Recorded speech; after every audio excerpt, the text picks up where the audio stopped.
राजधानी भोपाल में केसरिया जागृति वाहिनी महिलाओं द्वारा खास कार्यक्रम रखा गया है, जिसमें गृह मंत्री डॉक्टर नरोत्तम मिश्रा ने शिरकत की है। कार्यक्रम में प्रदेश भर की केसरिया जागृति वाहिनी परिवार की महिलाएं शामिल हुई। भोपाल में हुए कार्यक्रम में प्रदेश भर से आई केसरिया जागृति वाहिनी परिवार की महिलाओं ने यह समाज उत्थान के लिए प्रतिज्ञा भी ली है। कार्यक्रम का शुभारंभ मध्य प्रदेश के गृह मंत्री नरोत्तम मिश्रा ने किया। इस दौरान नरोत्तम मिश्रा ने कहा कि समाज में संस्कार का पालन होना बेहद जरूरी है। आज के समय में ही देखा गया है कि मोबाइल और सोशल मीडिया के माध्यम से लगातार बच्चे अपने पारंपरिक संस्कारों से दूर होते जा रहे हैं। ऐसे में इन महिलाओं की जिम्मेदारी है कि परिवार की बच्चियों को संस्कारों से भी जोड़े। केसरिया जागृति वाहिनी परिवार की राष्ट्रीय अध्यक्ष सुरेखा सक्सेना ने कहा है कि कार्यक्रम का उद्देश्य प्रदेश के साथ देश भर में महिला और बेटियों को आत्मनिर्भर बनाना है। ये तो आपने सबने देखा ही, काफी उत्साह सब लोगों में था। वो कहावत है ना, जवानों बढ़ते ही जाना पहनकर केसरिया बाना। केसरिया के बारे में माननीय रघु जी ने काफी विस्तार से बताया है। अच्छा कार्यक्रम था और उत्साहित करने वाला था। मल्लिकार्जुन खड़गे का दौरा रद्द हो गया। मैंने ये कहा था कि आदरणीय सुलेखा जी उसमें एक संस्कार को भी डालें, और बच्चों को संस्कार जितना अच्छा माँ कर सकती है, मातृशक्ति कर सकती है, और कोई नहीं कर सकता। मल्लिकार्जुन खड़गे का दौरा रद्द हो।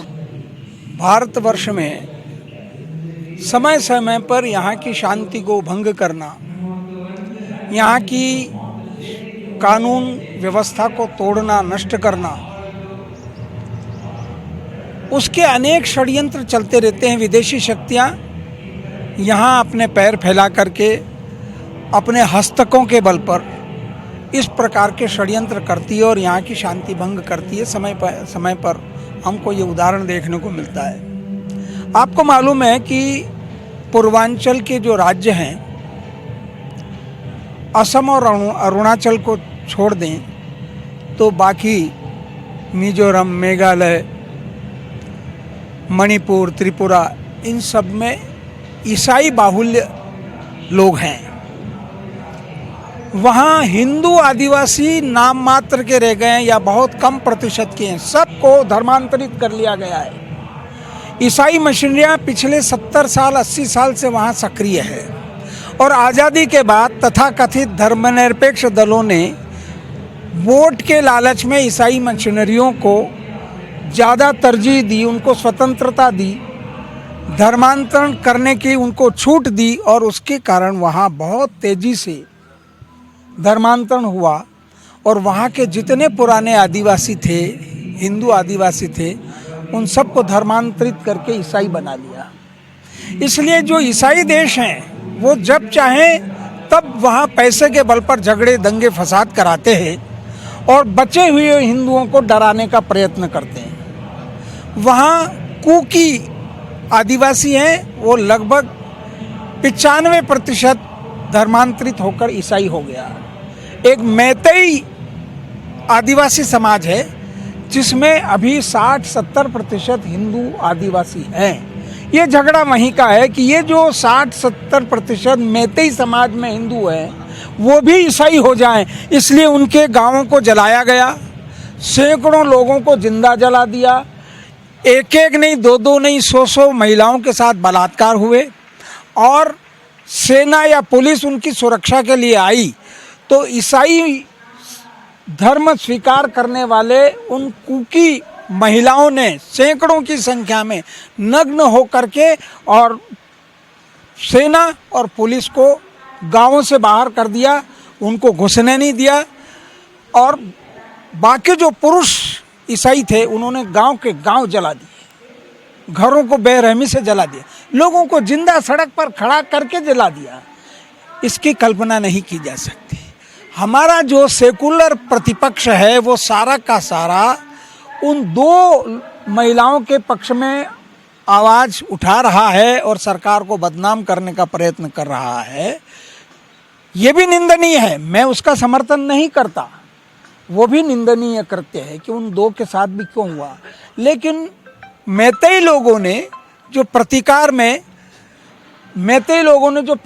में उसके विरोध किया और उन 2 महिलाओं के साथ दुष्कर्म किया, उनके साथ अन्याय किया, उसी को केवल हवा दे रहे हैं, उसी को इशू बना रहे हैं, उसी को बिंदु बना रहे हैं। लेकिन मणिपुर में 100, 150, 200 घरों के गांवों को जला दिया, महिलाओं को नग्न करके उनके साथ बलात्कार किया, उनको जिंदा जलाने के अलावा सर कलम कर दिए, काट दिए।